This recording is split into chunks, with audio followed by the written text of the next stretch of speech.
What is going on, everybody? Welcome to this tutorial about how to do ODESZA style kick drums like I did in my ODESZA style song. I had a couple of people asking me about how I did them, and I should have done this tutorial a lot earlier. I'm really sorry for that. Let's blame it on the good weather outside, which it's actually not right now. It's actually pretty windy and cloudy, but I had a lot of stuff to do, so I had to delay that tutorial a little bit, but here it is now finally. So let's give it a listen. Let's look at what we're gonna do today.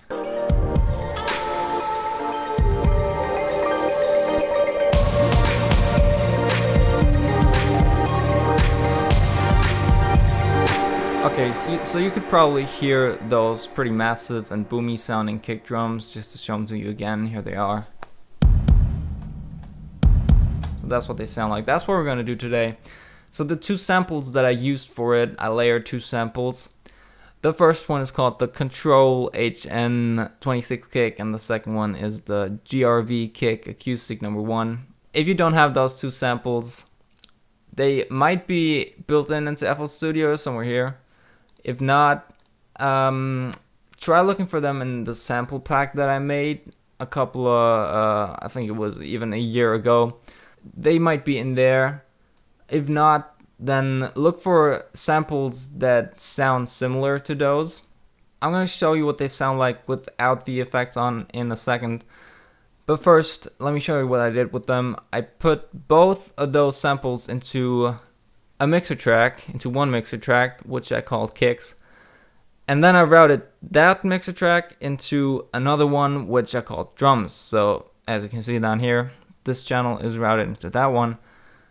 And in the drums channel, all my drum samples are in. So on the kicks channel, I have two effects. The first one is a reverb at about 50%. If you want, you can copy those settings.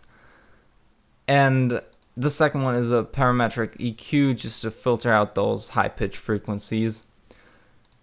And then, as I said, I routed that channel into the drums channel, and on that I have another reverb at about 60%. Again, copy those settings if you want to recreate that sound.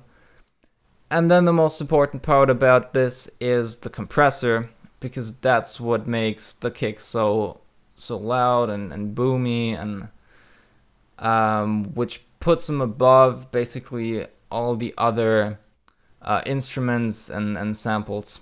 So yeah, the compression is definitely the most important part about this. Again, copy those settings if you want to.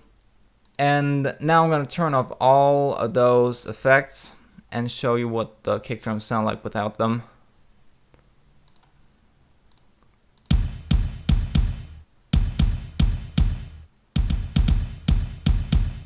Yeah, not that good actually.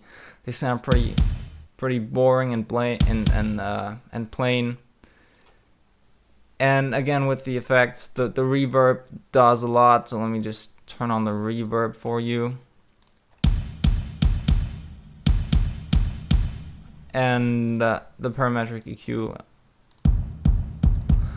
And with the compression, which does all the work pretty much.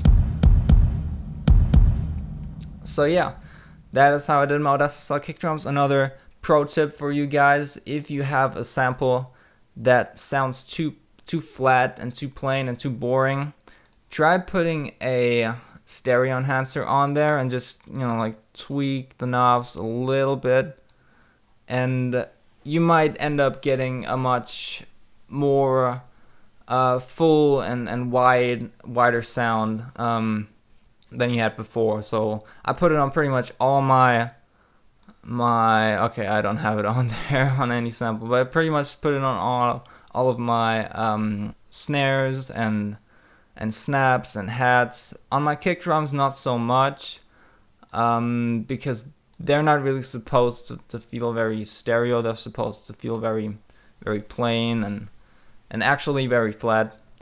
But yeah, that's just another tip that I can give you to make your samples sound more wide and more boomy, pretty much more stereo, just a lot better.